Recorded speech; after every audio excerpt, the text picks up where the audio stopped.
नमस्कार दोस्तों, आज सुनते हैं आधुनिक हिंदी साहित्य की सुप्रसिद्ध लेखिका डॉक्टर अरुणा शास्त्री द्वारा लिखी हुई कहानी बरसात की वह रात।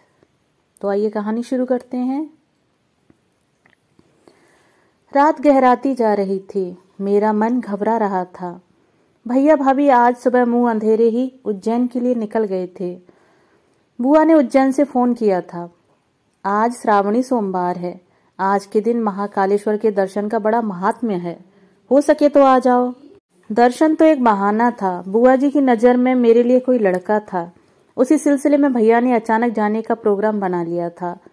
बोलकर तो यही गए थे कि शाम तक जरूर आ जाएंगे, पर अभी तक आए नहीं। आसमान में सावन की कजरारी घटाएं घुमड़ घुमड़ रही थीं, रह रहकर बिजली कड़क रही थी। लग रहा था जमकर बारिश होगी। मैं बेसब्री से भैया के आने की राह देख रही थी। तभी फोन की घंटी बजी। भैया का ही फोन था।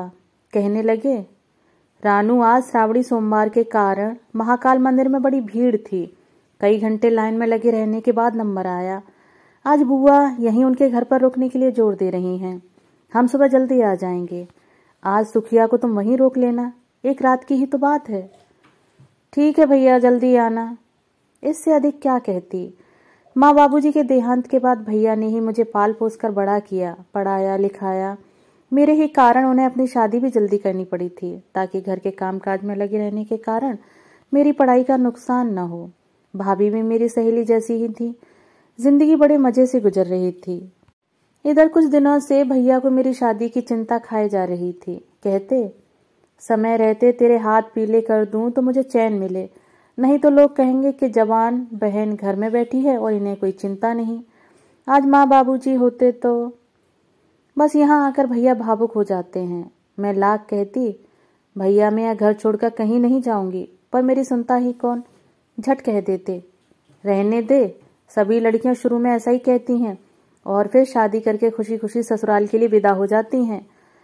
मैं नहीं चाहती थी कि भैया पर बोझ बनूं, इसलिए पढ़ाई पूरी करते ही मैंने अपने लिए नौकरी की खोज भी शुरू कर दी थी। इंटरव्यू कॉल भी आने लगे थे। मैं इसी सोच में डूबी हुई थी कि तेजी से बौछारें पड़ने लगीं। तभी घंटी बजी। इतनी बारिश में कौन हो सकता है, सोचती हुई मैं उठी और सेफ्टी चेन लगाकर दरवाजे की दरार से झांका। बाहर अटैची लिए एक युवक खड़ा था। उम्र यही कोई 28-29 साल। मुझे देखकर उसने नमस्कार करते हुए पूछा, माला दीदी हैं? भाभी तो आज भैया के साथ उज्जैन गई हैं। मैंने दरवाजे के पीछे से ही कह दिया। उसके चेहरे पर निराशा का भाव था। फिर मेरी सवालिया नजरों को देख उसने सकपकाते हुए कहा, मैं राहुल हूँ। माला दीदी मेरी मौसेरी बहन है। दीदी की शादी में मैं अपनी परीक्षा के कारण नहीं आ पाया था, इसलिए मुझे आप नहीं पहचान पा रही हैं। वह बाहर बारिश की तेज बौछारों से भीगा कांप रहा था। बड़े संकोच से उसने पूछा, माला दीदी नहीं है तो क्या आप मुझे अंदर आने के लिए भी नहीं कहेंगी? मैंने दरवाजा खोलकर किनारे खिसकते हुए कहा, क्यों नहीं, आइए। अंदर आकर भी वह दरवाजे पर ही ठिठक गया, क्योंकि उसके तरबतर कपड़ों से लगातार पानी से सारा फर्श गीला हो गया था। उसने वहीं से कैफियत देते हुए कहा, मैं एक मीटिंग में इंदौर आया था। माला दीदी से बहुत सालों से मिलना नहीं हुआ था, सोचा आज मिलता चलूं।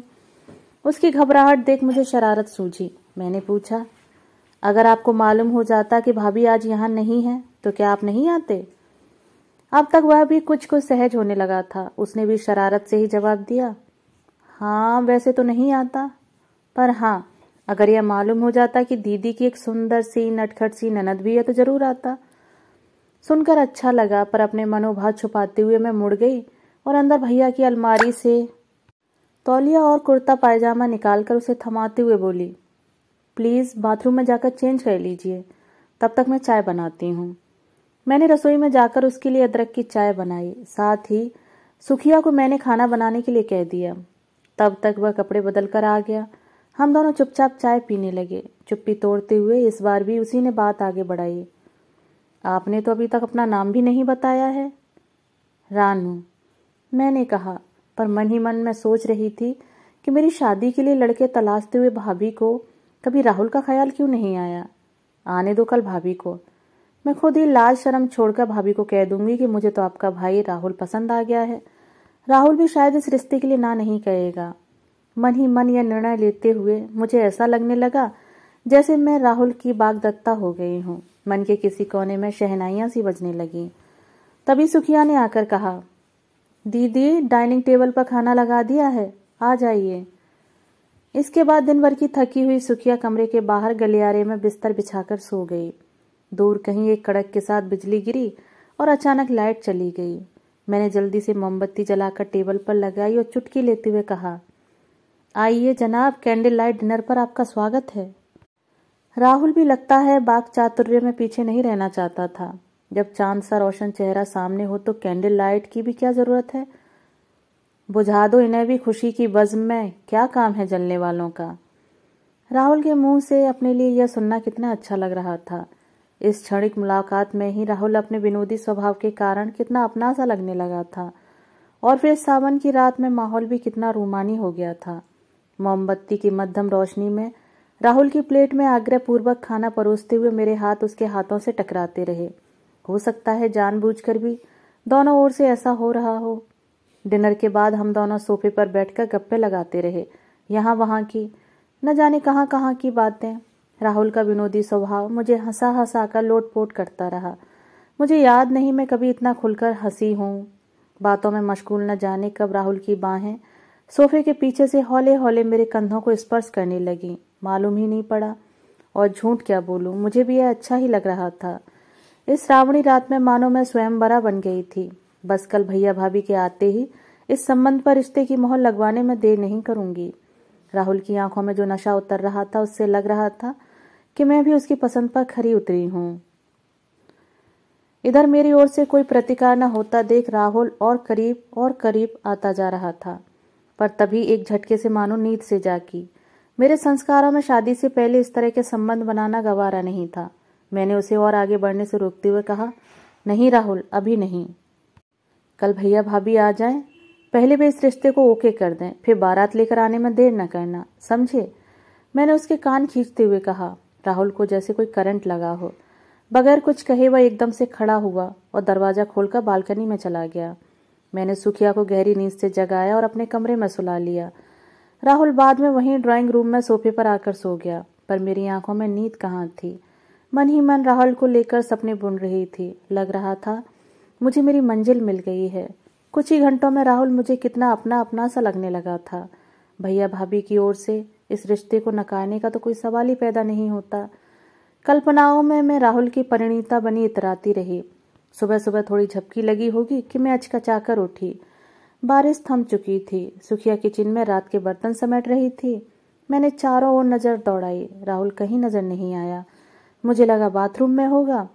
बाथरूम में भैया का कुर्ता पायजामा टंगा था जो राहुल ने रात को पहना था। इधर उसकी अटैची भी नहीं दिखाई दी। मैंने सुखिया को पुकारा, सुखिया तुम्हारे मेहमान कहाँ गए? जरा चाय तो बना दो उनके लिए। दीदी वो तो मुंह अंधेरे उठकर चले गए।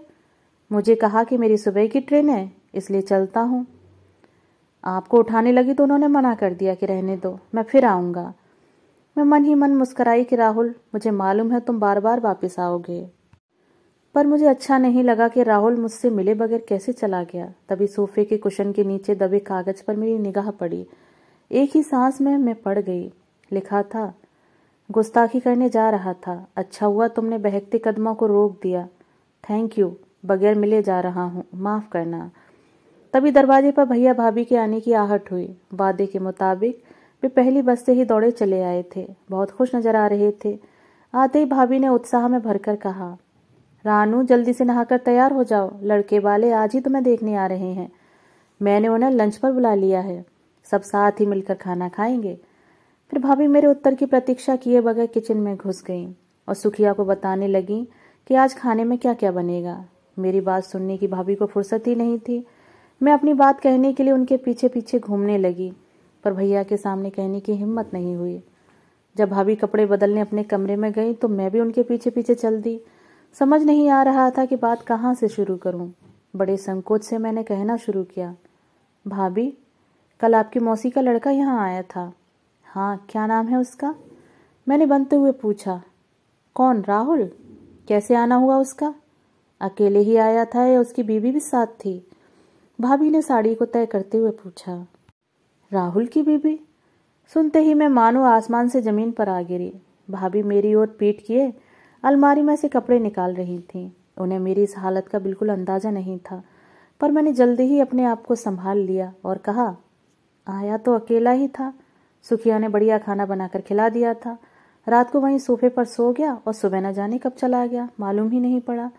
जाते समय मिलकर भी नहीं गया। मैं बड़ी सफाई से सारी बातें छुपा गई। अब कहने को क्या बचा था। कोई बात नहीं, उससे तो मैं बाद में निपटूंगी।